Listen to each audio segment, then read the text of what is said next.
Good evening.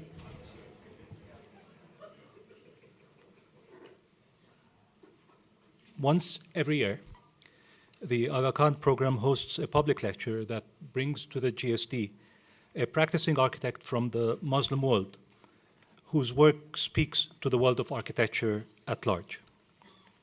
The series has included Zaha Hadid from Iraq, Hantu Mertekin from Turkey, Sahel Al-Hiyari from Jordan, Vladimir Jurovic from Lebanon, Anna Heringer from Austria but by way of Bangladesh, and this year Nader Tehrani from that faraway place called MIT. Whenever possible, these lectures have also tended to thematically overlap with conferences organized by the Aga Khan program as a way of reflecting through built work on current theoretical debates. In keeping with this tradition, tonight's event is somehow linked to the Ornament conference that is sponsored in part by the Aga Khan program at Harvard and that is co-organized by Professors Guru Neshipoglu and Alina Payne. And this conference will start on Thursday evening here in Stubbins Room. In this sense, then, Nader's invitation is long overdue. It was first due 26 years ago when he presented his bachelor's thesis at the Graduate School of Design in 1986, proposing then an Iranian cultural center for the LA expat community. Nader designed a two-dome structure with a single minaret, an architecture parlante that poked at the high modernist purism prevalent at the time with a simple provocation. If we accept the tenet that architecture employs rhetorical devices, then why are we limiting their application to iconography? Why not use them to unpack deeper structural foundations for architecture, such as type or even tectonic? As a student 1 year his junior, I realize I'll always be 1 year your junior, and as someone who used to consider even the acerbic work of Giorgio Grassi to be excessive, and at a time when the Islamic world, including the Aga Khan Award for Architecture, was still searching for the essence of an Islamic architecture in its iconography, I remember standing in that room applauding, somehow in defeat, the blasphemies, the crimes of excess that Nader was able to commit as he turned the stereotypes of Orientalist eroticism back onto his own Iranian expatriotism, while exposing architectural typology and the whole discourse on type to its own rhetorical devices.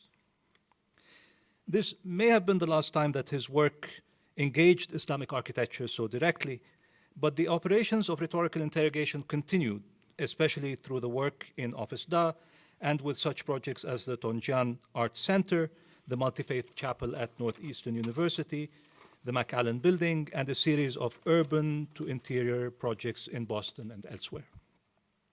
Techniques such as tessellation, folding, and contouring appear in his work early on as integral to his larger project, but somehow inadvertently they anticipate their appearance in contemporary architecture. In that sense, Nader's work has been a constant barometer of things to come. The work has received several recognitions, including the National Institute of Arts and Sciences Award, the Cooper Hewitt National Design Award, and with 13 Progressive Architecture Awards, he is the uncontested Meryl Streep of American architecture. Through the newly founded NADAAA, a partnership with Dan Gallagher and Katie Faulkner, the work has moved forward and further into fabrication, into a direct engagement with the building industry, and into a deeper interrogation of tectonic and form, and I think most importantly, into exploring the role of fabrication in typological innovation. These explorations extend beyond the practice to research and to architecture education. And his radical reorganization of the architecture department curriculum at MIT since he became head there in 2010 has earned him the reputation as being one of the most influential architecture educators today. Inviting Nader to give the Aga Khan public lecture tonight is also overdue in one more way, one last way. 4 years ago at the University of Toronto, Robert Levitt and Rodolphe El-Khoury organized a conference on Islamic ornament and its influences on contemporary architecture. Nader and his work were present, but Farshid Moussavi could not be there. If you remember, you could not make it, Farshid. Farshid principal at Farshid Moussavi Architects, needs no introduction to the GSD community, and her groundbreaking design work and recent publication, The Function of Ornament, really set the main terms for the Toronto conference.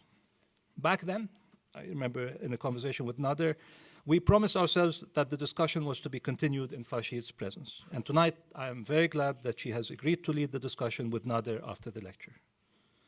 So what may look like a moral support group for Iranian expat architects who are setting up a new practice for themselves is not.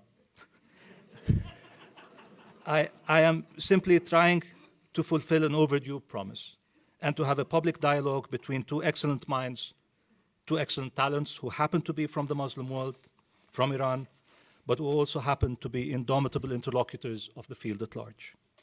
Please join me in welcoming back to the GSD, Nader Tehrani.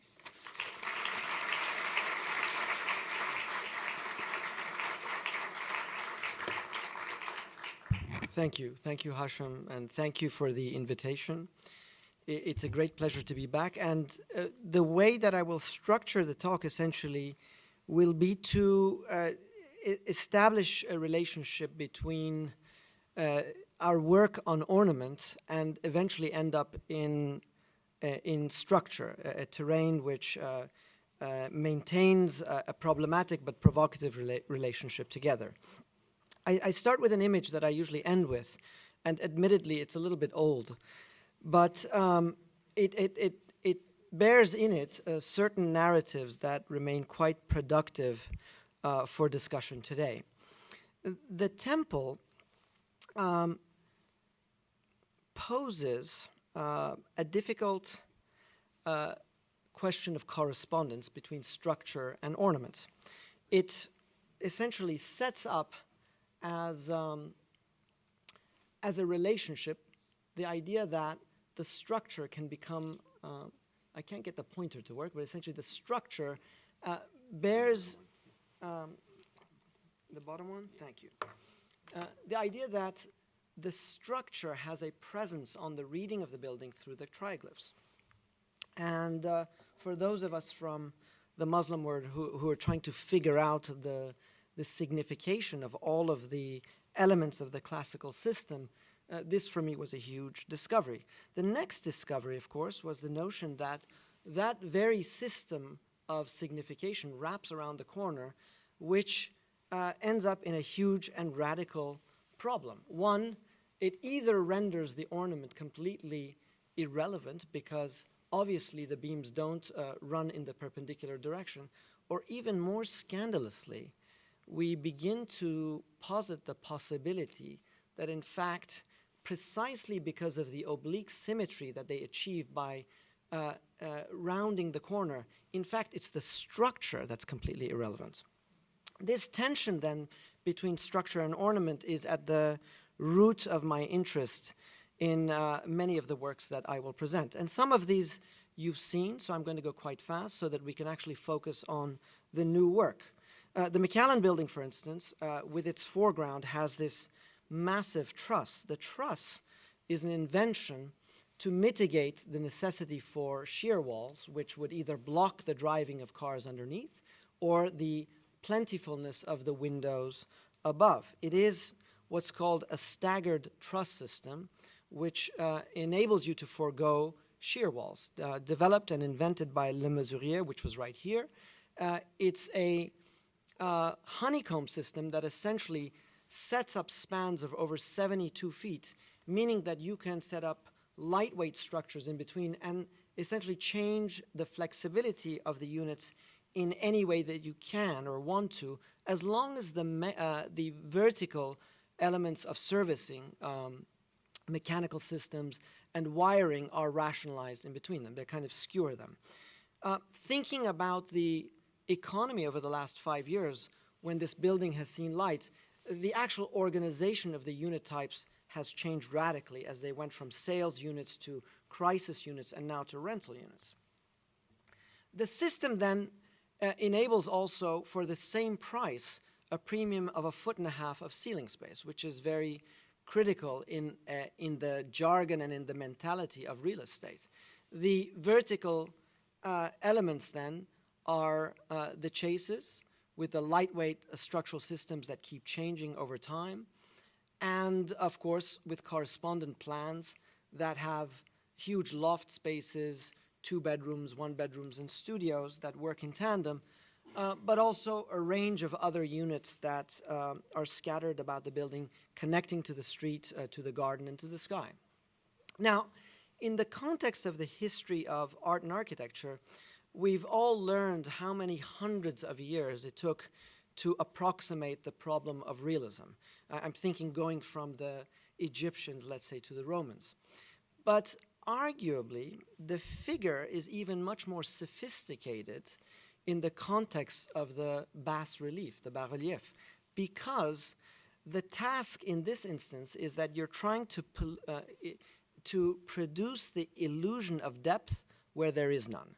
And facades have very much to do with this. It is a rare occasion, in fact, that we get to build bona fide structural systems in the round, and the majority of architectural discourse, in fact, revolves around the problem of thinness.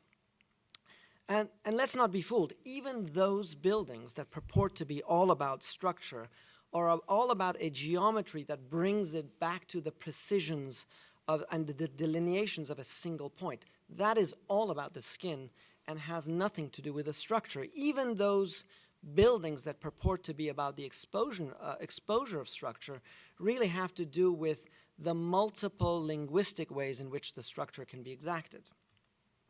For this reason, the McAllen Building is really a discussion about how to bring depth to the skin, but also bring the structure outside in the surface of the building as it begins to express the staggered truss, the balcony systems, and the overall condition of the building. So in launching the lecture then, the Ordos Project, of which Scott Cohn is a part, asked about 20 Chinese architects and 10 Americans or international architects to participate in essentially the development of a portion of the city that is all office parks. This is all fueled by the coal industry, and there's no urban context, but it's there for us to develop it. We were all given, Scott, myself, and everybody else, a series of volumes to essentially aggregate, to assemble in any way we wanted. And without any sense of what the core was, although I suspect all of our cores would have been the same, and a minor set of variations in terms of volume. We imagined what it would be like as a real estate proposition to connect 2 of these volumes and how the intersection expands a kind of flexibility in layout, in use, in propriety, if you like, and how the operation of bullioning 2 volumes together begins to set up a language of parts that connect the 2 buildings together, but also in turn arrive at an urbanistic proposition that gets you through the scheme, essentially from the outside to the inside. Now, we've seen this, obviously, and certainly aggregating it as a slab or as 2 separate buildings are not as interesting for us as the oblique and the perpendicular oblique. So those are the 2 mechanisms that we adopted in order to frame and organize the site. The real estate proposition is very simple. The idea that the entire site plan can serve as a single building, or like a necklace, be several pieces of real estate, or even work sectionally where portions work not only horizontally, but vertically. In turn, the idea is that urbanistically you're activating a central plaza, and more importantly, the pedestrian side has an ability to speak to the vehicular side, acknowledging that the car is a main element that brings anyone into a site, and then connects by way of cores and a monumental stair on a diagonal plaza that connects the overall thing. So the building then is composed of a series of bullions that connected to the street, archways that get you through, connect to the lights, and essentially connect to the parking. The organization of the building accepts the bullion not only as an anomaly, but as a rule that establishes a relationship between part and whole.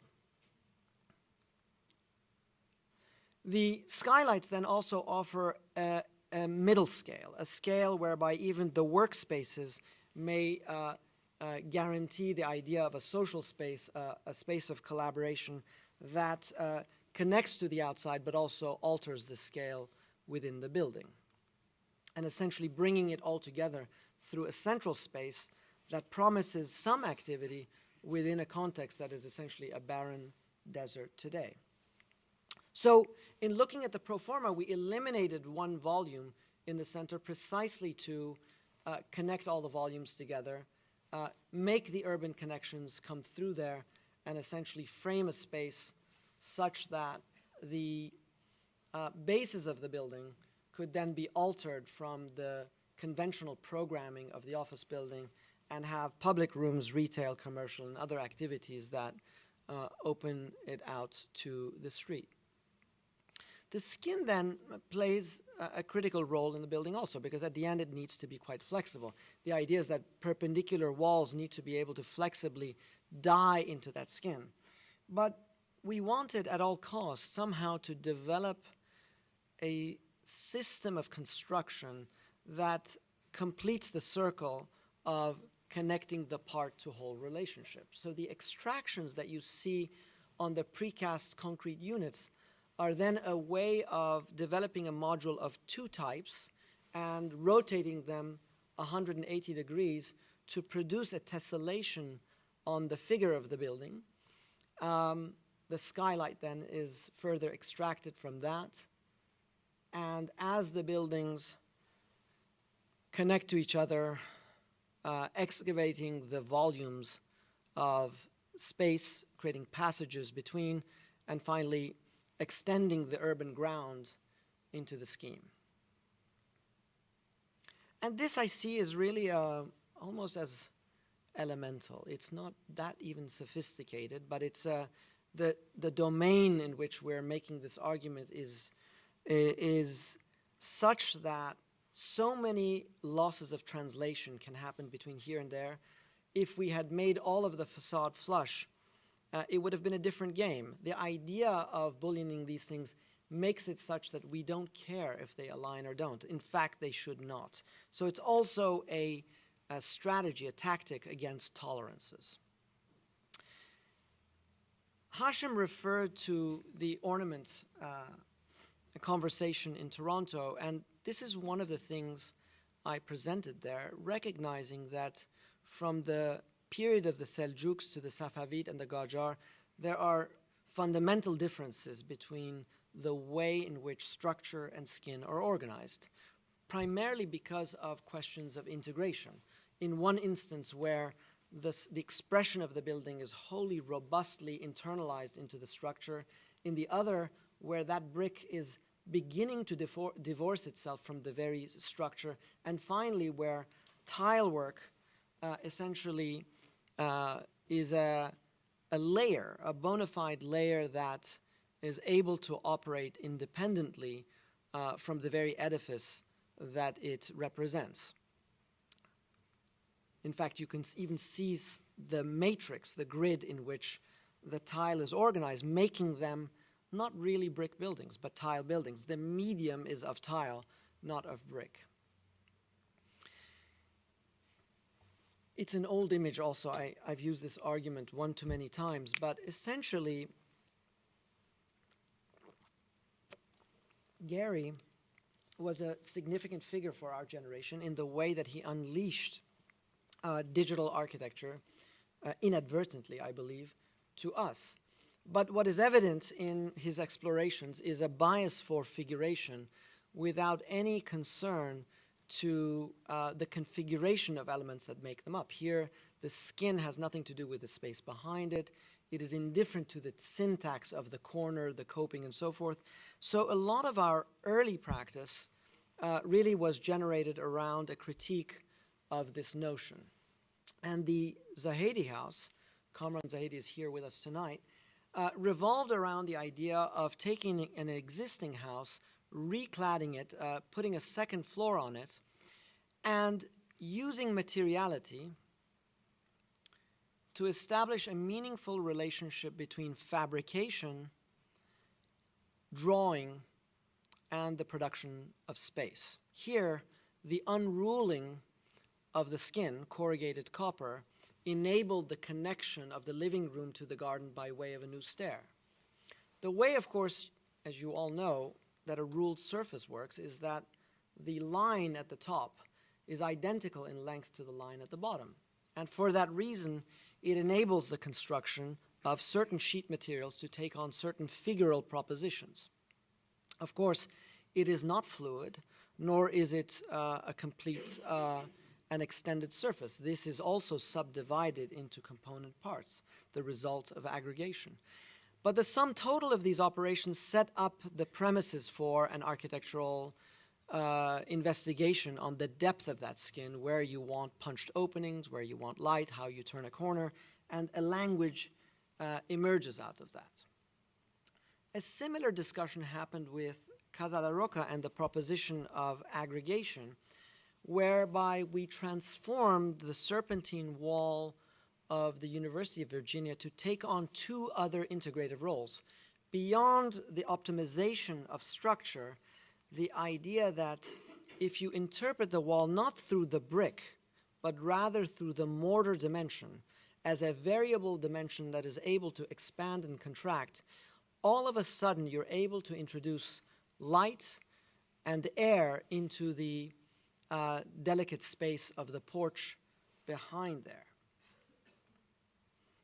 And so with the idea of the variable bond, it's no longer running bond nor Flemish, began an idea about parametric architecture for us, all done manually, of course. But it was primarily the integration of multiple media that I was invested in. Unfortunately, somebody cheated with somebody, and then they divorced, and this was never built. And we got to test this out in Boston, in Mantra, a project that came out, a dome that came out to about $200,000, which is where we got the idea of finally saying, well, what does it mean to build in architecture, and to what degree can we get invested in engaging the construction industry and developing the means and methods of fabrication ourselves. A plan and section cannot build this structure. In order to do that, we had to develop the geometry at full scale, paste the plan above through the introduction of plumb bobs, exact the intersection of each of those layers to create a kind of surface active structural system that communicates between the inside and the outside, while also giving a space of shelter. Now, all of these systems that I've introduced to date are, let's say, two-dimensional systems. In Kuwait, we looked to develop a 2.5-dimensional system on a building that was about half a kilometer long, with many different typologies of spaces of different geometries. The only thing that we could imagine to bring this all together was a coffered ceiling that produces a fifth elevation. The fifth elevation essentially is attempting to produce a seamless, continuous, structural and representational surface that transitions from a circle to a hexagonal, creating a relationship for the arena, from the hexagonal to the running bond for the surfaces of the structure, the actual pylons that hit the ground. They stagger from the running bond to the grid for the organization of the cubicles in the souk or the mall, and of course the triangulation adapts itself to the typology of the auditorium. Essentially, the motivation for all of this was to establish a reciprocity between an abstract system of organization and exact types that occur underneath them. We won that competition also, but in fact the economy tanked, and we were left to develop that structure in a more optimal way here in Boston for the ICA, and realizing that it had to have a singular medium within which it could be built, we investigated the Voronoi structure as a way of developing something on, I forget the name of the, George's Island outside of Boston. Now, the idea was essentially to develop a structural system that could go from a wall system to an arch system to a dome system. What we forgot to do was to imagine how structure performs, so the entire thing collapsed. And what you don't see in this image are the suspension cables that are holding it up. But the reason for its collapse is very simple. And we took it on in China in a structure that is designed around a compressive vault and a tensile dish on the other side. But essentially the logic goes like this. If the coffering is organized parallel to each other, well, of course it will collapse. The whole thing will bunch up.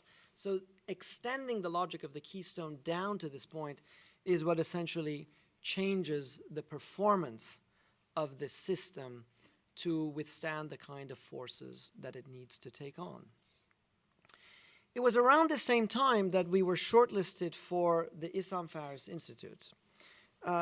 We never felt that this was a legitimate competition. There were 4 little kids, Hashim Sarkis, Afis Da, and a few others in Cambridge that were shortlisted next to an alumna of the school at AUB, Zaha Hadid. And we were sure that the competition was rigged, which liberated us to do exactly what we wanted to do.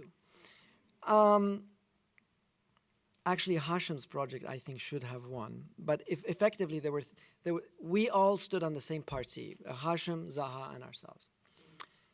And the site is in a bosque of woods within which there is an urban context, but it's invisible to the site. And it was around that time, of course, that Todd's was built. I was fascinated by the structure and, of course, the relationship that the building has with the very trees on the boulevard against which it sits. So I traveled to Japan to study it, very dismayed, of course, that the organization of the building from within is a classical modernist building without any interest in the organization of its outside. Effectively, putting it in dialogue with a generation of theory that in a way polarizes between the duck and the decorated shed. So the very question that we asked in Beirut, knowing fully well before we even started designing that we did not necessarily want to have a dialogue with the urban context, but the very bosque of trees within which it was set. How to construct context out of trees. The figure of the building is something we knew way before we started designing. We wanted it to disappear within not only the image of the trees, but the logic of the trees. To do that, we had to invent a geometric logic, if you like, a structural logic of a pylon, a column, that establishes a meaningful relationship between the hexagon and the triangle, once bullionned. It can produce a pilotis. It can rotate to transfer structural load and become a generic wall. This was important because it was a building in the round, and ideally we did not want it to orient to one primary face. It was really something that needed to speak to the Mediterranean, to the quad, and to the urban context. In turn, the ground needs to support structure and had the possibility of being spatial. The middle is where you transfer loads, and obviously at the top, it is lightened, and as a result, it performs somewhat like a tree. More importantly, it is, at the end, a building that has to be built with contemporary technologies. And so we were looking at the structural forces that would be required for transferring loads, for creating cantilevers, establishing a rapport with the woods, the raking of their auditorium, for instance, and essentially the lightening up of the structure at the top. If you like, the building then is about the materialization of the program of the building within its structure. Even the floor plate that is so small is organized around a radial organization, an ascending organization that is able to really take advantage of the various prospects it gains from all sides. And then the structure is in dialogue with the floors because it is not supporting the floors. The floors are a diaphragm that work in tensile and compressive ways, engaging the very structure that supports it. The building then is a materialization, we like to think of the integration of structure, skin, programming, and essentially its iconography is the confrontation of these very systems together. Some of you have seen this already, but I'll try to explain. Figuration in architecture is a very well-noted and precedented way of approaching problems. When I say basilica, you understand I'm talking about a plan that has a cross in it. When I say rotunda, you understand the circular organization of things. What I like about this image of American football players being stuffed inside a telephone booth, which has a pre-configured figure, is that the content, the men, are stuffed in there without any interest in reciprocity. It's really like a sausage or a taxidermy. The majority of the investigations that we've done are, let's say, opposed or critical of this, opting for systems that engage rules, develop rules, and set up systems in a game, if you like, whereby with a roll of the dice, a range of figurations may be possible as a result of the system. For me, the pleasure of figuration emerges only when you're engaged in a more dialectical game of imagining multiple alternatives. And so in designing for the Gwangju Biennale, we did exactly that. We developed a very rigorous system of tensegrity that went around a corner and had a very, if you like, complex organizational system and performance as a canopy around the urban context. We developed working drawings this thick for it and worked with a local architect. And then, 5 days before it was due to start construction, they said, we can't do it. You need to develop a tensegrity structure which only has compressive elements. And that's meant to be a joke, but anyway, so we went back and we realized that, well, there's only so many things we can do because the figure of the site doesn't fit that much anyway. So we have to respect the two existing trees.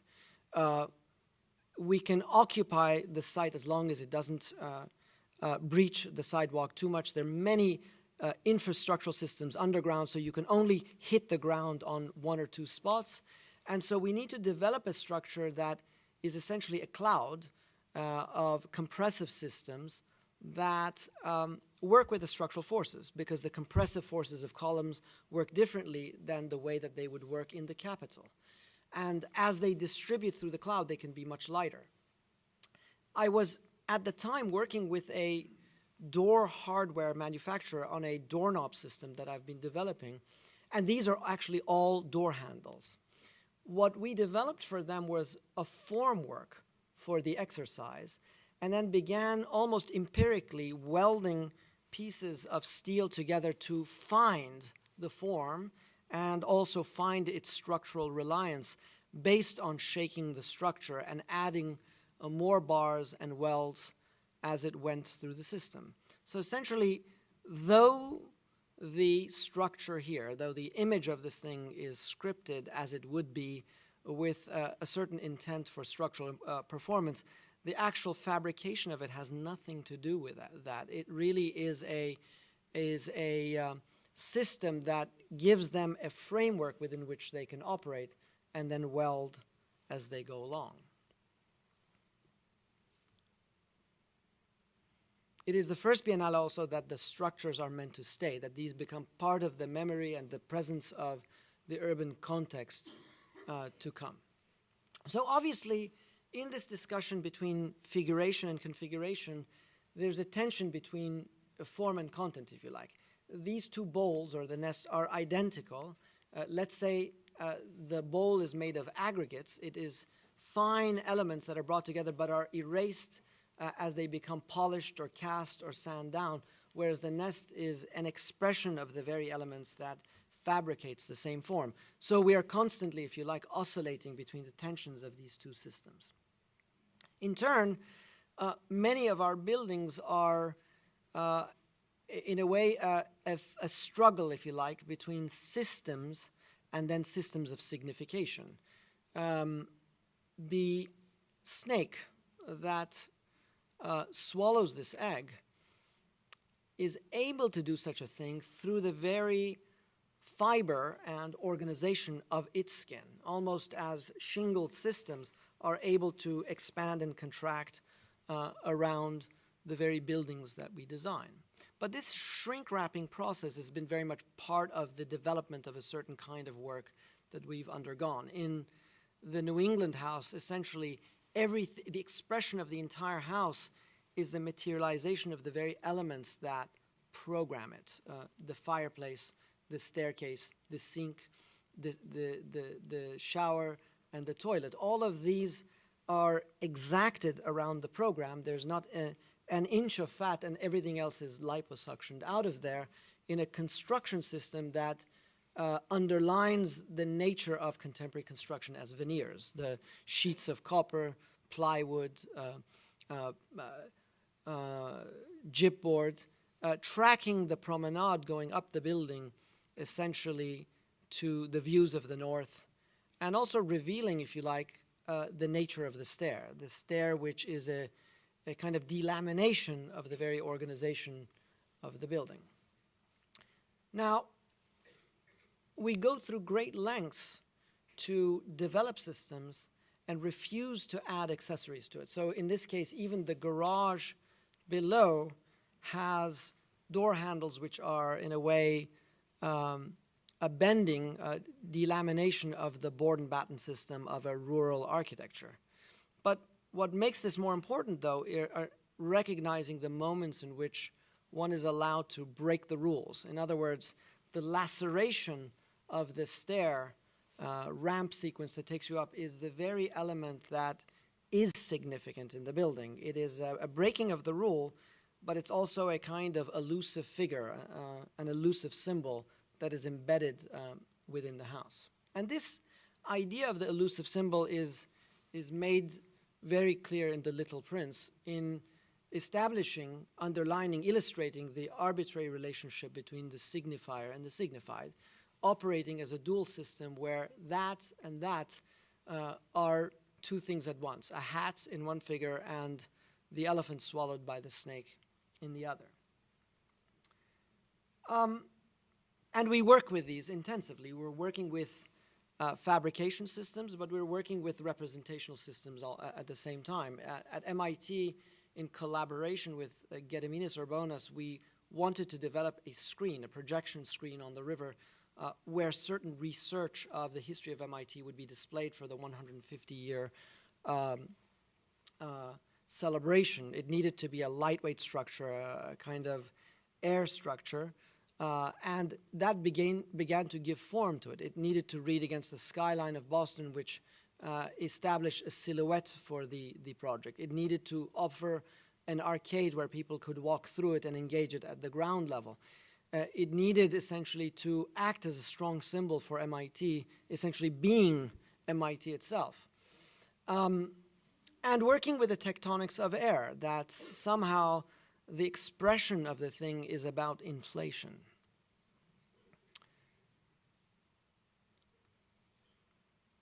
But the content also had to do with mining out the history and the archives of MIT. Kepesh's work, among many other people in CAVS, became the excuse by which all of this, this installation acquired a life on the waterfront. What interests me, though, is to some degree the relationship that the figure of the installation has with problems of representation. Here, calculating the screen as MIT,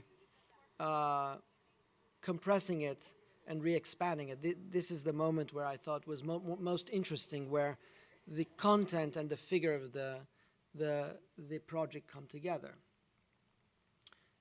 The problem of figuration becomes absolutely important also in instances such as this.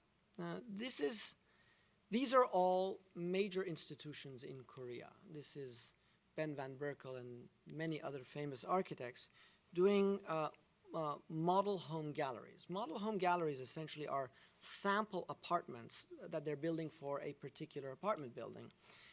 In Korea, it works differently. There, you don't build an apartment building. You build several dozen of them. Huge neighborhoods that may be identical in Busan than they may be in Seoul.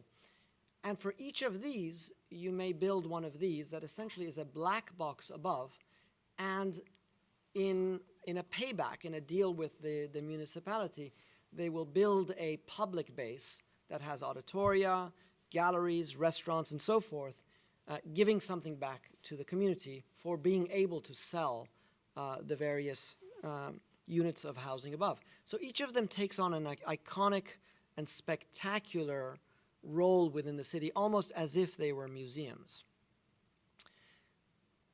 We knew that they wanted an iconic building. They wanted something quite present. But typologically speaking, if you like, it's nothing more than a void that is absolutely transparent and open to the public, and a dumb black box on top. With all of the spectacular things that they did, we are operating now within a new economy that has to be much more precise about areas of deformation and ways in which this can work with the urban context. The urban context is actually an interesting one, with a park on one side and the subway system that connects diagonally to an important crossing here, which is now being built up. So the idea that the building becomes a passage by which a certain traffic may go through, even though it is completely divorced from the top, was an important proposition. The building then essentially is working, if you like, upside down. The passage goes through, and the structure and its programs, its services, are suspended from the ceiling down, even if the structural forces require that the columns are connected to the foundation. The services are all located within these strands that, in a way, extend down the column. So all of these various units, the skylights, the stairs, the column, everything is suspended from above. Even the programs have the ability to dialogue laterally from inside to outside. But essentially, if you like, it is a hypostyle hall with the intentions of being absolutely porous and very thin on the outside. This is a plan of some of the programs that had to be fit into that hypostyle hall. They change daily. Even though it's under construction now, this plan is obsolete and is constantly changing, as long as it respects the idea of porosity and the open plan.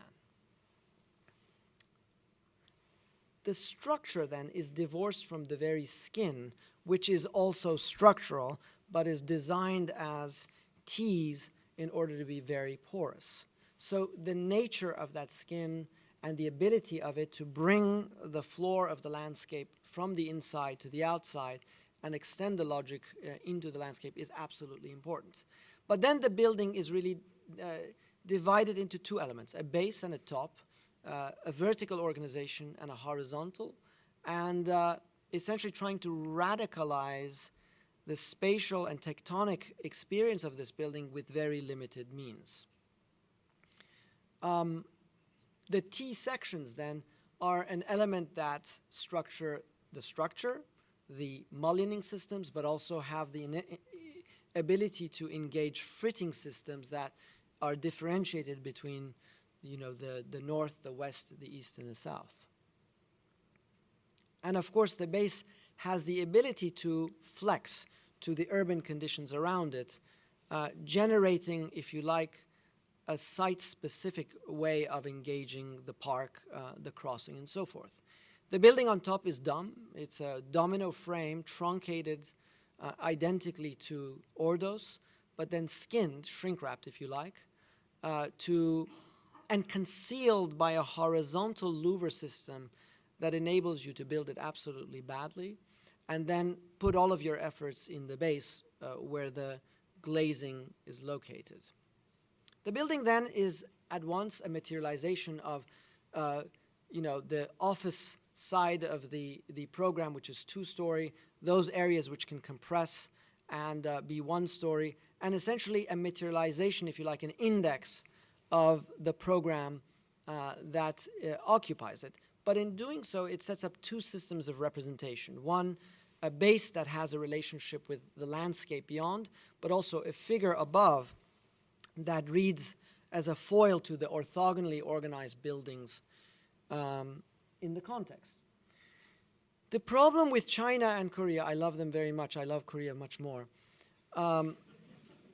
is that there's intense communication and then all of a sudden it ends. And after we submitted all of the drawings, they wouldn't respond to our calls until a week ago when they sent us this image. And now we're needed for construction administration, so Kevin Lee is pulling all-nighters trying to, fix all of the mistakes that, are quite specific actually, but in a way bring out the tensions between how you work and what you're working on. The organization of the building then is essentially articulated in this animation, whereby the base is a system of vertically striated organization, structural, environmental, if you like, and support for the mullions. Once its roof lands, it is compressed not only by the program above, but by the programs within it that push up. The horizontal system is a foil. It has no function other than to hide the skin and essentially in those one or two moments to communicate with the outside where you have windows.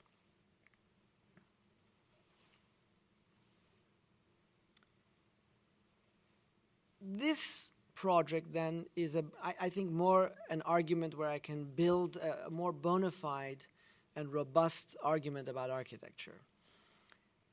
It emerges against the backdrop of buildings that we grew up with many, many years ago, which radicalized the idea of type within the context of the 80s when we were educated. One of them is Jorge's and the other one's Rodolfo's. And I didn't think about these projects even a bit as I was designing this, but it ended up there anyway. Two issues. One, in this house, the idea that even though it's a centralized courtyard, it's really about a promenade in the round. And in this project, even though it's biaxially symmetrical, what enriches this project is the oblique function of the organization. It's all about what happens on the diagonal. The house in question is really a courtyard house, a family that enjoys its privacy and wants to occupy a frame that looks within. The problem, of course, is that the site is looking over the Mediterranean, and one wouldn't want to look. You want to use the wings to protect yourself against the neighbors, but you want to look at the views beyond. And so somehow the building, this is now on 2 levels, is a ring that opens up the view to the Mediterranean on this side and uses the stairs on these 2 corners to complete the ring, going up and down with connections to the context, the entry on this side and the family room on that side, with the entry court here coming up to the front facade, which is really on its side. It is all about section, with the base acting as a dormitory. Essentially, you can house 7 to 21 people down there, and a public level on top with a master wing and a kind of glass volume that looks both downhill and uphill at the Pinus Pinei on the other side. The entry then is all about the decorum of entering a court, going up a stair, and in a way blocking the view, if you like. A building that essentially reveals the view only after you've entered, and essentially looks over the vastness of the landscape beyond. The floor, of course, goes outside and extends to the pool. If you like, it's a classical modern building, a glass box that is extruded, but more importantly, taking advantage not only of the panoramic views, but the punched views of the southern side, in fact, that looks up at the Pinus Pinei. This produces an erratic relationship with structure, because not only is the structure spanning this way, but now almost like the Kimball is spanning in the long dimension also. The roof then is a landscape, a structural landscape, if you like, that opens up relationships, focused relationships on the backside as much as it does a panoramic relationship to the front side.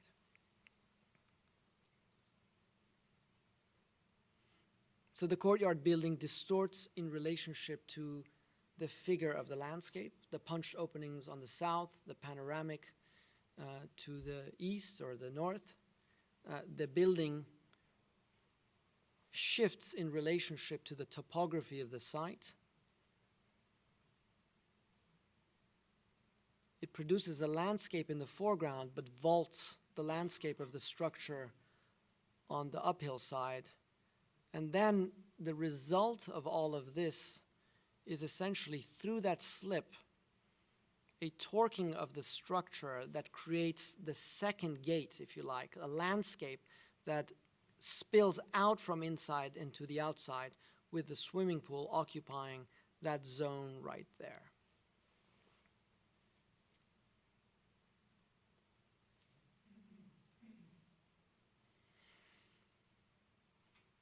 The structure of the building is then, in a way, the materialization of its program. The staircase at the edges is the form of the cantilever, or the form of the cantilever is the staircase at the very edge. And one layer back, essentially, is the retaining wall of the swimming pool that creeps up into the house, giving the form of the pitched roof. And you actually have to climb through that wall from the bedroom to its lounge to get through.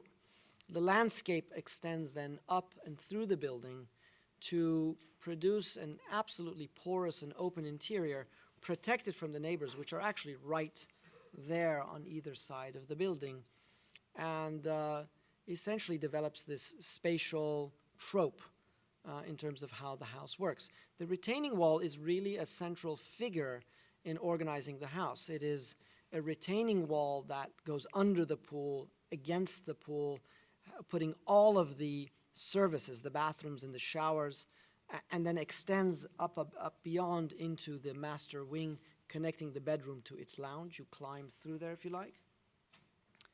And then the logic of the basement, the ground floor if you like, is that there are no bathrooms associated with these bedrooms.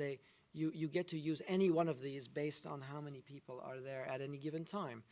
The landscape is extended from the outside to the inside. The terracotta floors come deep within the logic of the scheme. And then the corridors, if you like, are no longer circulation spaces alone. They are a materialization of the bathrooms and the bedrooms striating through the landscape and essentially creating a street on the inside of this thing, a lounge for the kids, an area for reading, the family room here. The building is essentially materializing and documenting the surfaces that engage the different programs on either side. Here's a shower, a sink. The window to the left is looking inside the pool. The lounge for the kids where they do their homework. And then the oblique, the famous oblique of Rodolfo, the view into the pool from the family room. Now, what is important for me about this house at another level is that concrete works differently than the aggregations to which we are accustomed. It is a liquid medium, and therefore it is not composed of prefabricated units, slats of wood, sheets of glass, or bricks. It is poured. And there's two traditions that, there are various traditions that we've seen and many expressions of concrete, precisely because the formwork is the expression of the concrete, or the formwork is the materialization of the wood slats or the various ways in which you give identity to the concrete. In which sense, it could be completely arbitrary. You could build a brick wall, pour concrete in it, and then demolish the brick. In China, in fact, we did that. We just didn't demolish the brick. It was a Roman system that we did that with. Obviously, Historic examples of this are around and abound. Fizac, with his amazing work with fabrics and other systems of molding which conceal the aggregate nature of each of those forms. And more recently, somebody help me out here. I forget his name. He's at CCA. Cudless, yeah, exactly. Who is doing a lot of work between manual fabrication and digitization. So I offer these two images not because we've decided what to do, but it has put us in the predicament of what to do with it. The concrete has certain moments where an exploration of digital formwork could come to impact the way in which aggregates not only are poured into it, but are somehow manifest or represented through the materialization of its form. That's one modality. The other modality is whereby the finish and the smoothness of the interior escapes and establishes a relationship with the precise aggregate nature of construction. The aggregates of sand and particles and stones may have the ability to evolve as they go deep into the landscape and become stone itself eventually. The prospect that aggregation is the result of certain aggregates at work is another possibility. I'm completely undecided about this, but it is something that is imminent, if you like, or latent within this system of thinking. The landscape agenda, of course, is quite aggressive. I don't think the GST will be interested in ecology and landscape, so I'll go through this very fast. Yeah. But suffice it to say that this is a project about giving figure to the landscape, obviously, extending the logic of the landscape. And this is the most important thing because the ground is such a fundamental, stubborn, and brutal aspect of architecture. You know, as I present this, I'm reminded of so many discussions I've had. The whole figuration and configuration discussion was centered around discussions with Hashem some 7-8 years ago. And this discussion revolves around a drive to New York with Scott, where he was explaining, I think, the New York project, the I-beam competition, and the problem or the possibility of the dome, that the dome is somehow an area where you get to escape the dominance, the stubbornness of the ground.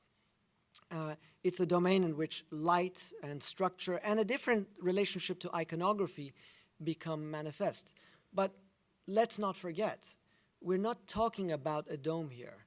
The function of the dome here has an internal relationship with an inner shell and a public dimension to it on the outside. The representation, if you like, of the heavens from the interior, which is a common trope, it has a completely different role than its manifestation as an institution, the church, from the perspective of the city. In this search for establishing a relationship between space and figuration, we look also at the important architects of today and remain dismayed at the way in which they stuff their buildings. The ground here is completely indifferent to the figure of the building. It has, it is taxidermic, if you like. There are those amazing architects who have developed more strategic ways of engaging the ground, essentially making the ground the dome. It's spatial, it's processional, it alters program, and Jussieu was one of those examples. But really, my argument is that 1% of commissions get to do this. The net to gross relationship that we have to operate in is very brutal. So the recognition of how you deal with the ceiling or the dome and the ground is really the last chapter that I'll speak to here, because the GSD gave me the opportunity to begin a series of explorations some years ago to look outside of the medium of architecture to begin to develop certain techniques, in this case, sartorial techniques of pleating and darting, to create figures, exact figures, out of mass customized units. But essentially, this was the preamble to upper crust, which housed all of the mechanical systems in a hung ceiling system that is outside of the conventional hung ceiling, recognizing that buildings today are not only laminations from the facade point of view, but they really are, we are occupying the space between programmed laminations above and below where we are. The dome, the sky, the heavens are occupied by these kinds of systems. And Bank was very much the result of this kind of thinking, operating absolutely flexibly at the ground level where things had to constantly shift, but then create a hung ceiling that was a materialization of all of the programs slung from above, while revealing it on the lateral axis to create a building that is inverted in its orientation. Part of an obsession that I've had is the result of a kind of sublimation of the inability to become a registered architect. I take on engineering problems because that's the two exams that I failed, both structures and the mechanical systems. And when I got the Venture-led chair in Georgia Tech, it offered me the possibility of investigating certain structural systems and the paradigmatic way in which they have changed our perception and our form, our relationship to form. Vector active systems as trusses, form active as arches, surface active as shell systems. These are all incredible inventions, but it is a rare occasion that we've seen them come into a topological confluence.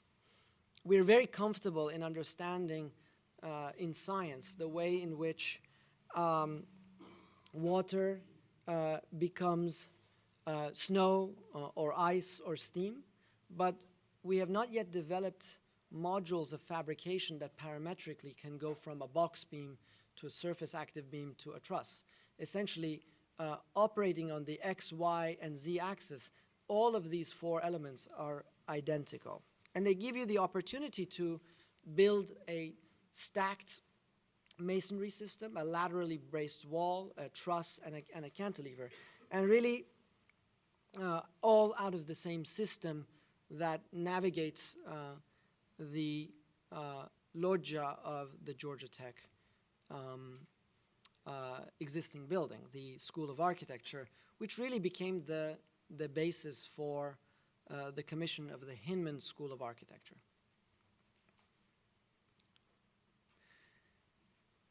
The Hinman School of Architecture is an existing building, designed by Heffernan, a canonical modern building. It has a high bay for which it's known, where major experiments and research happened, but it was also the place in which the major expansion of our project could occur. And we knew in order to keep the flexibility of the ground, we needed to develop a strategy whereby the ground is undisturbed and everything is suspended from above. The idea of suspension, or the idea of building down from the top, became a way of repurposing the cranes, but also imagining what it means to have radical flexibility to do Beaux-Arts balls, huge fabrications, studios, collaborations of many kinds, but then on top of them to suspend the visiting critic studio, a new stair that connects the southern wing, the lighting system that can also be retracted up. This building then really is about giving the lateral flexibility to get the different discipline groups engaged in the high bay, while also working to essentially create flexibility. A huge crit wall that is suspended from above, that is the guillotine wall that comes down, the staircase which is whose skin is shrink wrapped around the railings, the suspended studio which essentially lands on this table, and the entire arrangement of elements with the lighting suspended from above.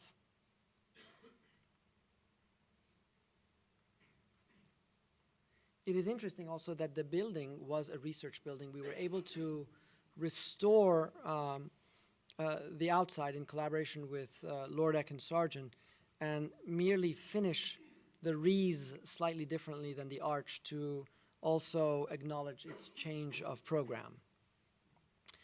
I'll end then with the Melbourne University School of Architecture. We happened on 3 schools of architecture at the same time. One of them was a commission with a small competition. The other ones were international competitions that were rather ambitious in scope. The challenges of the Melbourne School of Architecture is that it occupies a central site on the campus already, with absolutely no urban connections through it or inside of it. That's the canonical concrete lawn on one side. That's the Elizabeth Murdoch building, which has no space there currently. So while we try to develop many schemes that are able to occupy the figure of the site in more strategic ways, after extensive programming, it just became clear that this is going to become a really big fat box, something like this. But what was most important urbanistically was the connection that we could make between the student center, the concrete lawn, the school as a kind of bridge to a new urban space on the east, and finally the Lizzie Murdoch building, all of it kind of connected with a main street that brings you into campus. Urbanistically then, it's a beautiful campus of quads, urban spaces that have a longer season of occupiability because the weather in Melbourne is so ideal. The introduction of a new internal space on the interior was central to the idea. The organization of that interior was to create a flexible studio space where all of the activities of the building were to occur. That atrium space is, in a way, a captured void with several proscenia that organize the passage through the building, within which occur, again, a visiting critic studio, another series of studios suspended from the roof, and the Joseph Reed facade lounge, which happens on that side. With all of the studies we did, we understood that their concept of the studio system is radically different than the way we think of it here. If here it's about flexibility, open-endedness, an open warehouse, there they're strict classrooms. Nobody gets their own desk, and all of that occurs at the edges. So the notion of flexibility on the inside is of paramount importance. The ground of that atrium then is occupied by a series of furnishings, the largest one, which is a series of locker systems around which the entire school comes to get their materials and go to their respective classes. A skylight introduces a connection to the street below where the public is brought through. That becomes an open, if you like, sheltered classroom where a bleacher system frames an open space and then occupies part of the ground from which it emerges. The ceiling is in fact a daylighting device, a way of creating a coffered span in both directions, and a mechanism from which we can suspend the other visiting critic studios,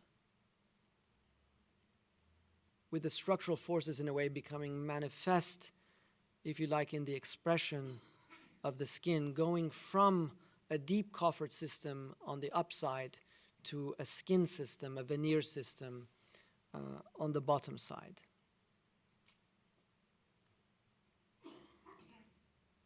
And finally, the Joseph Reed facade, maybe the biggest obstacle in creating a genuine connection to the inside of the building, is a classical facade that was put there some 30 years ago as just a facade, not as a building, but that we had to work with, to structure it, to create a new face for it, to index its windows and use them, and effectively to erect a new structure out of it, connecting from the facade conically out back towards the building, essentially a crit space, a lounge, and a vantage point of view from which all of the views are optimized. One can summarize a whole debate of architecture around a massive confrontation between form and performance, between representation and function, if you like. Some of you recognize who this is. It's Burt Reynolds, in a period where he was really the hot guy in the movies. And this is his prime moment. I loved finding this image on Google, and then I was reminded that when you look at this, and you look at it closely, you realize that his hair is actually hovering an inch above his head. This is what's called the beginning of a comb-over. And once you recognize that, the representational trope is so fixed in your mind you can never go back. Once you get beyond that stage, you're apt to get to this. And you would think that this is about somebody who's dedicated to the representation. But once you get to this phase in your life, it has nothing to do with representation. This is all about performance. This is a person that has to wake up every morning and establish a meaningful relationship between the lineaments of single strands around a compound surface, something that many architects have to do today. And so there's a moment where representation kind of shifts to performance. Also, I'm sure that you have to use a lot of gel or spray to make sure that the wind doesn't do that. Which gets you to the problem of architecture forecasting and beginning to have a dialectical relationship with the culture that breeds around it. Justin Bieber, is he forecasting a trend, or is he preemptively preparing himself for the inevitable comb-over that is due to him? This tension between performance and form is really at the root of two cultures that are very much part of my interest and the research that we've done. I have often shown these, so some of you have seen this already. When I went to Rome on the EHP program, I was delighted by the Santa Maria della Pace, but you know what? Nobody showed me this. It was on another one of my Google excursions that I realized that as you look at the corner, the inside corner of the courtyard, he forgot to offset the classical system, and he swallowed the orders. Perversion or negligence, I don't know, but this is an area of investment in syntax and the language of architecture which remains absolutely critical to where we need to be today. On the other end, of course, there is that other speculative realm where performance and invention and innovation happens at an empirical level and, of course, takes on different twists and turns. And our practice is somehow oscillating constantly between these two realms, probably never achieving the technical merit of these engineers and architects I cite, but wants to. So with that in mind, I thank you, and I invite Farshid to join me.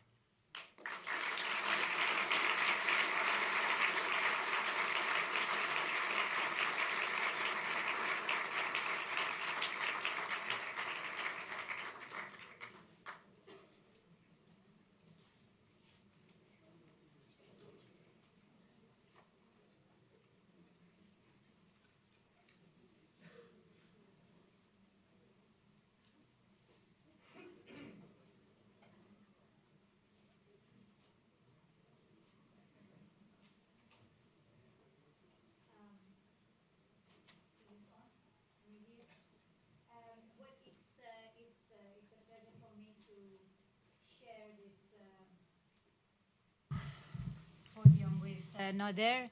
Hashim said it's 26 years. I think it's 23 years ago when we were both students here. It's not quite 26, but it's absolutely amazing. You don't show it.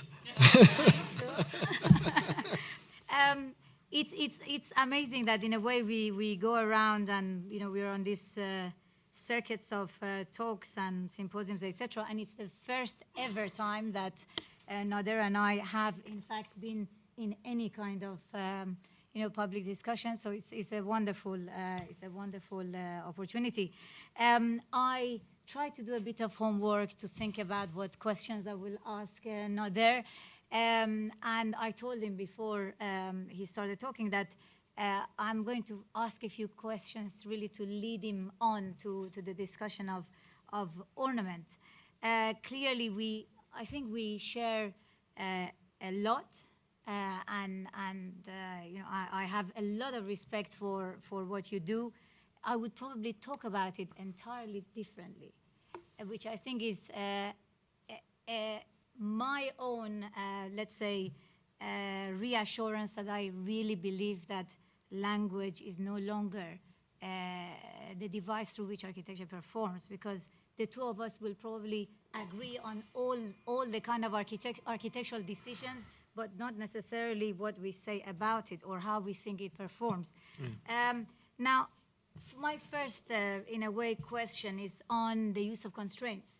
I think you're very interested in constraints. You showed it today in really discussing the work. I think the work that we've done in the past, is very much interested in constraints. I think what we don't normally talk about is how using constraints is in a way a form of resistance, and how working within a system, within the rules of a system, is the only way to subvert it. And I think that you have pointed it throughout of where, in a way, your passion is that moment where the system challenges your reading of it.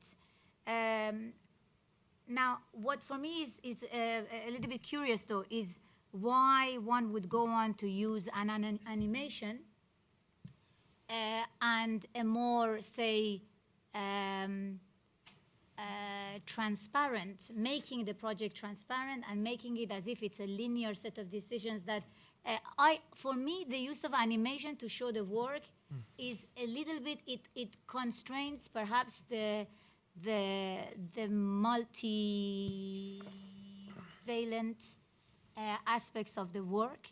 And I think in a way, the way you're interested in subverting the system, and so rather than showing the project as a construction, you could also show the project as a deconstruction. And so why do you think the animation is really important to the work? In fact, the animations they're never designed with the animations. The animations have a didactic function, and they help to construct and focus one argument among many.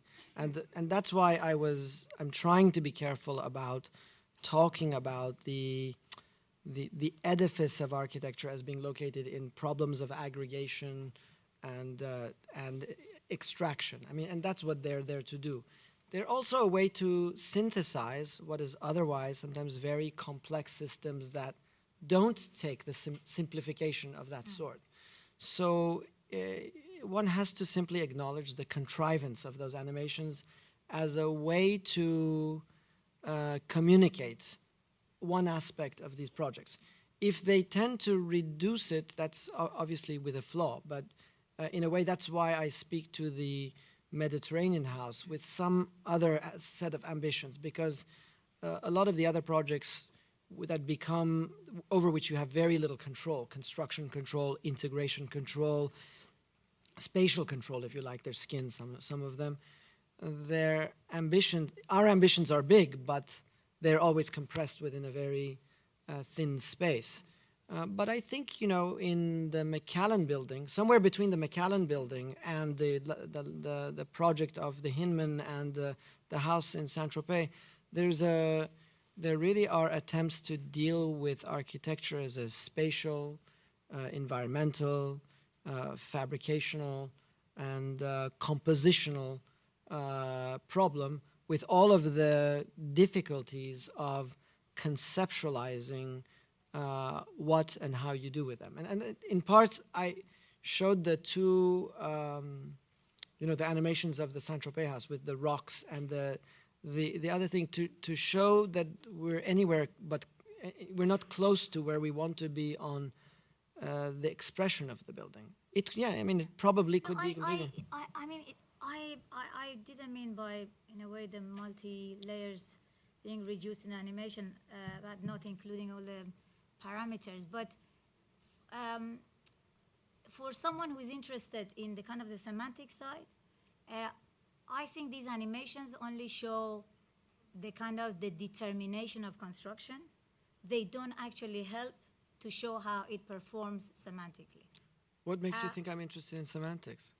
Well, I think the number of times I've written, you use the word signification. But let's move on. Let's move on. When kind of trying to think of what questions I would ask, I thought, isn't it curious that... I'm sorry, I want to say, I think everybody's interested in the semantics, but they're not going to disagree. Let's just move on. They just don't want to talk about it. Absolutely. It's a denial issue. Yeah. So I thought it was quite curious that you studied urban design here. That's called the back door to the GSD. No. That's not what I'm saying. And I studied architecture. And you went out and you started focusing immediately on details. Yes. Having studied urban design. Now I studied architecture and I went out to work on very big scales. That's true. And I think these are not because of the commissions we got. We chose to go for certain competitions that we happened to win. Right. You chose to work on the details. Right. I thought, well, initially I thought, what does this say about us as a school here and how we are in a way promoting transdisciplinary, forms of practice, etc., trying to, in a way, merge them, because I think that in our own way we have found the position of exteriority as a form of creativity. The fact that you go and pick a kind of a tiny detail, you turn it into a field. That's a kind of an urban technique. And we start with a big project like Yokohama, which is all about fields of flow, program, etc. And we try to, in a way, produce a figure out of it.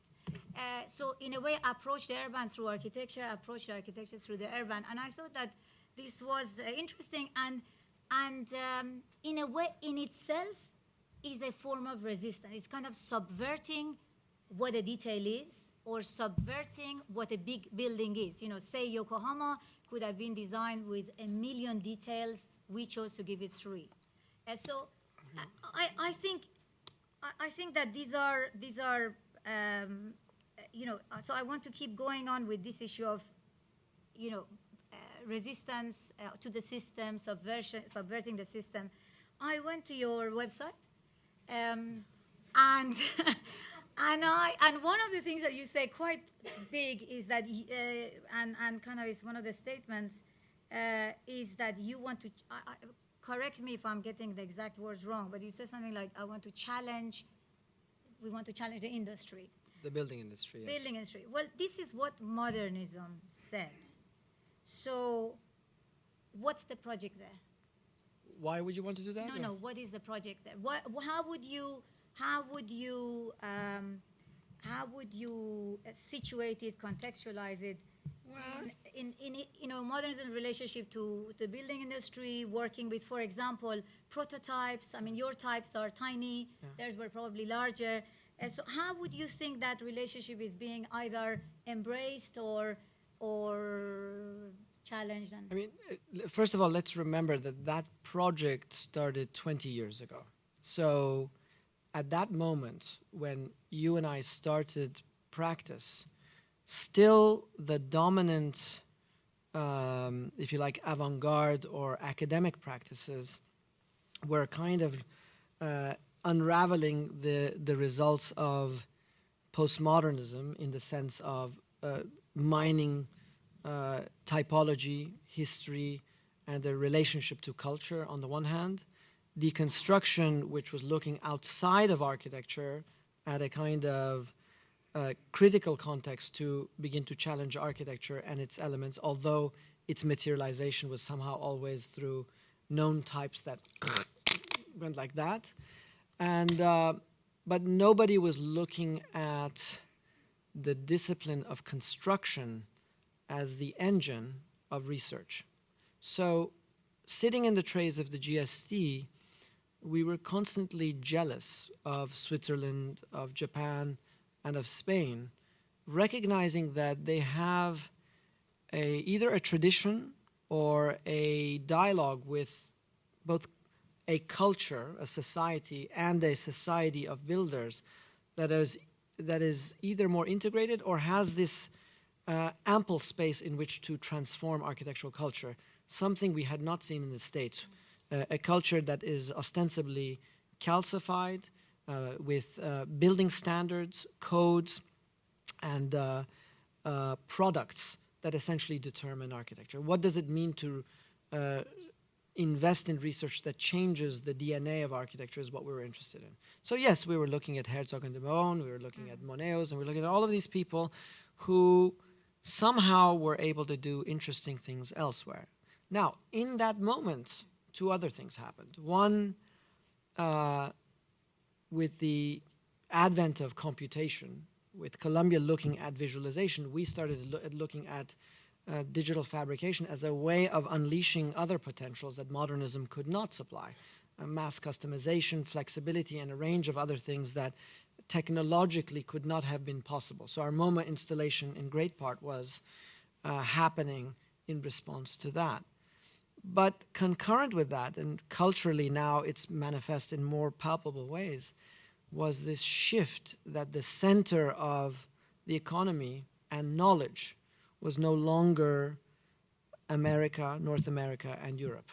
With the plummeting of the Western world, it was only China and Iran and Bulgaria and other places, all of a sudden Chile, that could build things you and I couldn't build. And it's because the flows of knowledge are immediate. They're no longer the cannons as they used to be. And the transmission of knowledge, not only images and information, but knowledge, could occur in a different way. So now posing the possibility of thinking of changing construction is really pretty radical if you think about it, that you can do amazing things here. We'll never be able to build them here, but you can build them in China. And that to me is fascinating. You know what I expected you to say? I expected you to say that our project in terms of embracing construction as opposed to modernism is to bring ornament back. Because in a way, I mean, we'll get into the kind of, what we mean by ornament, but in a way what modernism didn't kind of accept in the kind of the equation between form and construction was anything outside of the object. Probably, maybe the difference in the way that we read modernism is significant, in that I see all of modernism as ornamental. It's always already there. Whether you're looking at Le Corbusier or Alto, I'm putting them actually on the...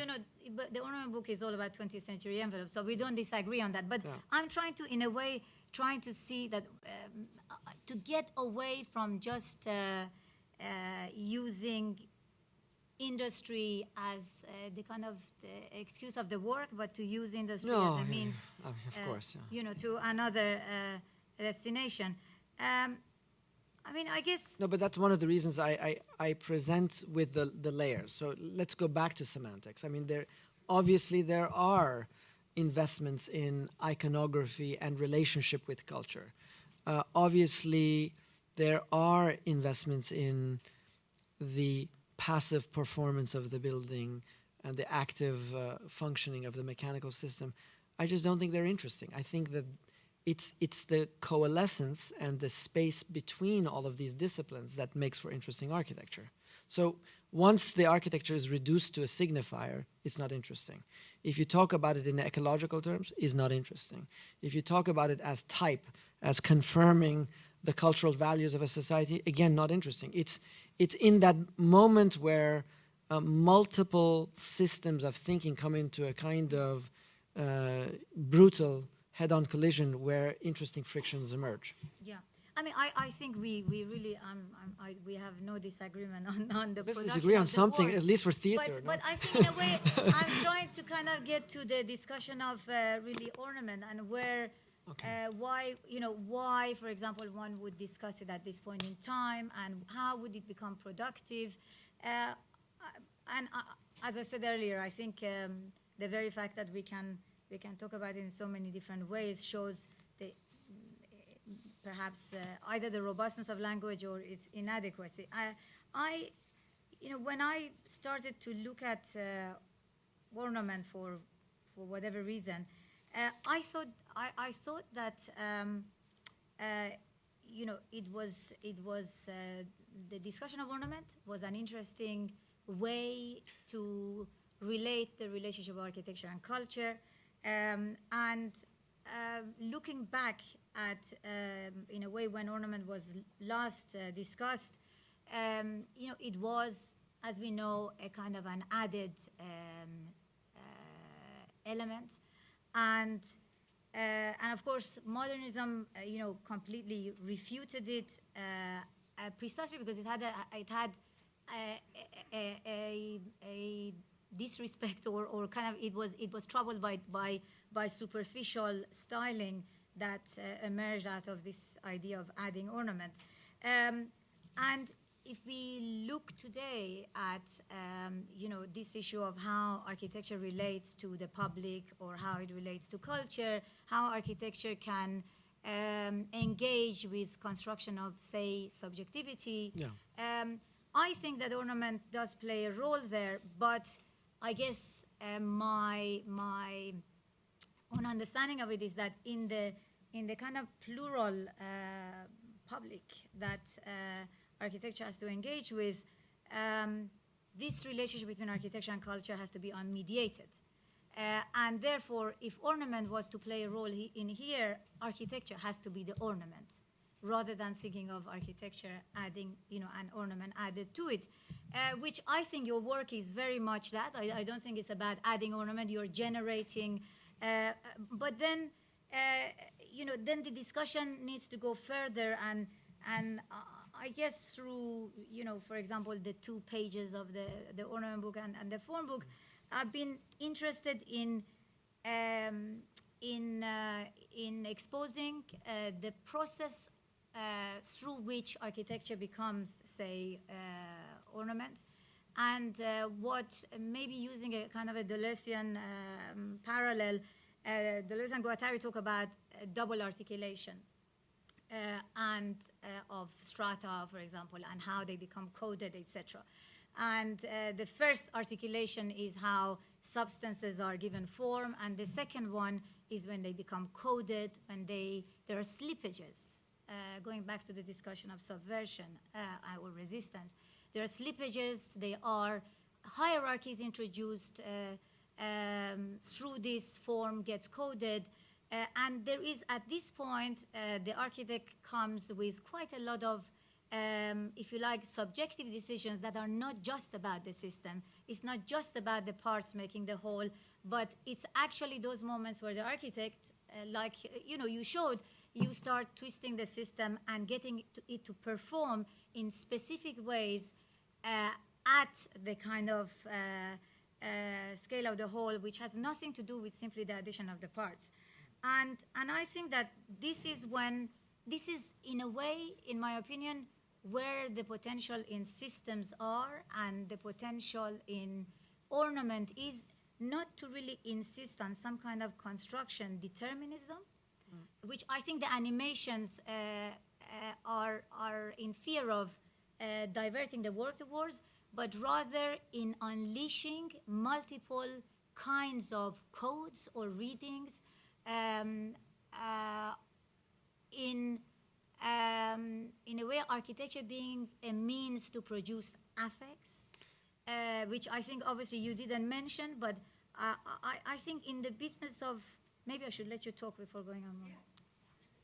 Why don't you? Well, I think that from all of that, I will extract the comment about constructing subjectivities and affect, because it seems that we can speak about all of this in all of the technical terms of how we build construction.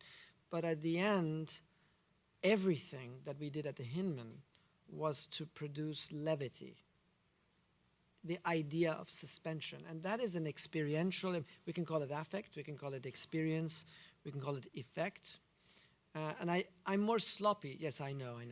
I tend to be more sloppy about my use of these languages because they are operating according to the horizon of expectations of multiple subjectivities. What one person reads as a technical artifice, another person reads as magic. How the hell is this thing suspended? It's not even on the ground. So I'm a little bit more maybe forgiving about our audiences, that our audiences are at the same time the most sophisticated architect sitting in front of you to Aunt Martha. I think Michael Hayes used to call Aunt Martha the person who has absolutely no technical or disciplinary knowledge, but has the capacity for pleasure. You know, I don't think that the distinction between affect and effect are a question of who your audience is. It's about where, in the interest of how architecture engages with people or the public, where you identify the agency of the architect is, and where you identify, in a way, the agency, or if you like, the experience begins for people. And again, I don't think it is to do with being, but ultimately maybe what you're interested in. I think that what architects do is to determine the form and give it these affects or sensations. I don't think we can determine how they are perceived.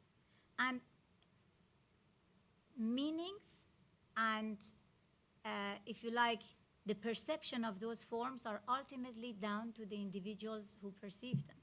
So it's not that, for example, I'm uninterested in people's legibility of certain forms. I just don't think that I or any architect can control them. I think you can influence them. You cannot control it. No, that's absolutely true. You can't control it, but you can influence it. And I think if you go outside of architecture into theater and scenography and filmmaking, the production of a ruse, a con artist does this for his or her own vocation on a daily basis. They do these things with cups that make you perceive that the quarter is there where in fact it's already there. We do that on a daily basis with form, with material, with space, and I think we manipulate perception much more than you're accepting that we do. No, we manipulate absolutely, but the question is whether those are done in order to, in a way, unleash into the environment certain affects that trigger a kind of a process of experience, or whether we do it to determine certain understandings. And I am really skeptical of that form of, outreach, because I just don't believe that it happens. I mean, who knows what this audience is thinking of the two of us? I mean, there is no way. I mean, there are probably every one of the people in here are thinking something else, and we are giving the same talk. And I think that's what's interesting, that we can do a performance here. We cannot possibly determine what they think of us. No, you're absolutely right. Absolutely. And it's quite possible also that, obviously the semiotic analogy of the signifier and the signified is a device to show the oscillation of how things not only are constructed, how signification is constructed, but also how things may be read as a result of it. None of the none of the didactic slides that I use are a point of departure for a belief system, but all of them are there to, in a way, reveal the suspicions of the craft around which we work. And I think that, well, the discourse on affect remains a kind of cloudy and nebulous area. So maybe I don't have a good response for it. But suffice it to say is that we are operating on many levels. And we're in the business of specifications. That's what we do. At the end of the day, we give construction documentation which has specifications attached to them. And beyond the performance criteria of certain products and materials and substitutions, one could say we're specifying intended experiences. So you can't really say that, James Turrell, isn't thinking about your anticipated perception of that. When was the first, do you remember when you first saw a Turrell painting, when you went and your hand went right through it? I mean, there was a very calculated and deliberate act that he was envisioning when he did that. Much of architecture deals with not only conventions, but the subversion of those conventions. And I think somewhere somewhere between production and reception, there is a discursive and cultural oscillation. And that's why architecture, in my mind, keeps moving forward, because also certain techniques are tried and become the new conventions, and they become the new norm, and somehow things evolve. Our perceptions evolve in relationship to them. But somehow, in a more light way, I would say that the constructing of subjectivity is also at the core of all of this. Something which I don't refer to at all in the lecture. I mean, I think we need to end soon, so maybe I could invite the audience to, no, allowed? No, not finished, maybe? Some. Okay.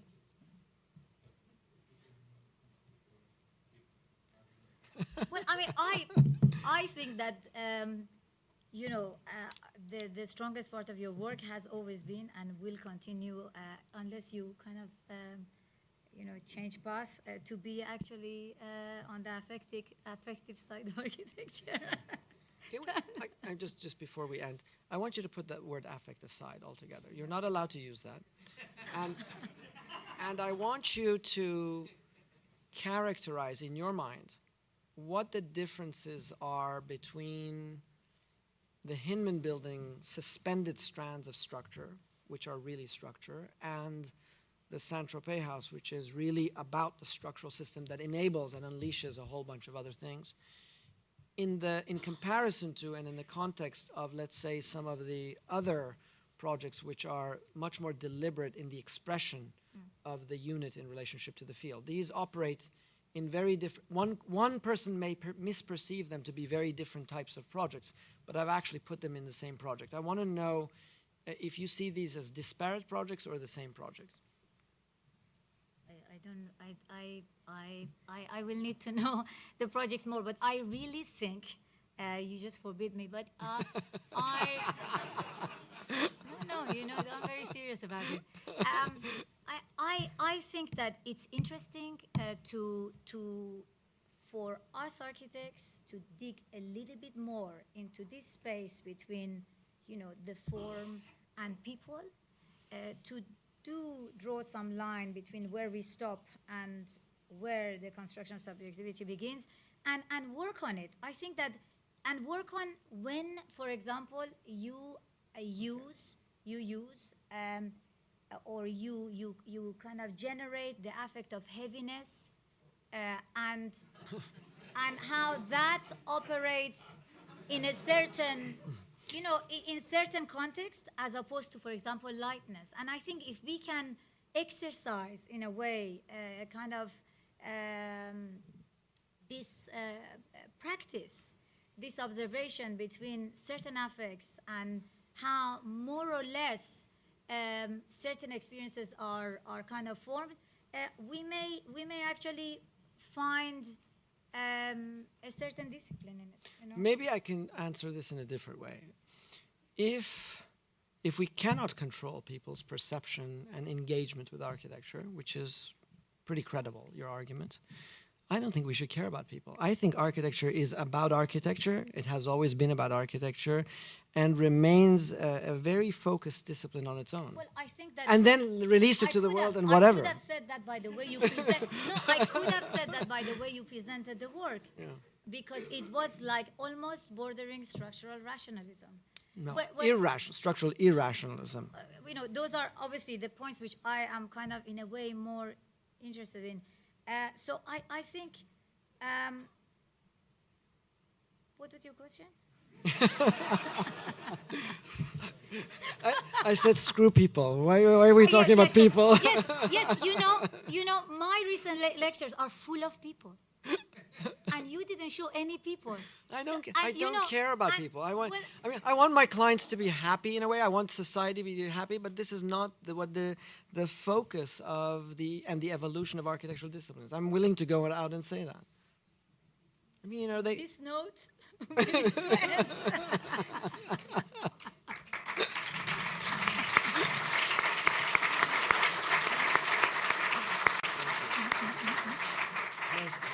Or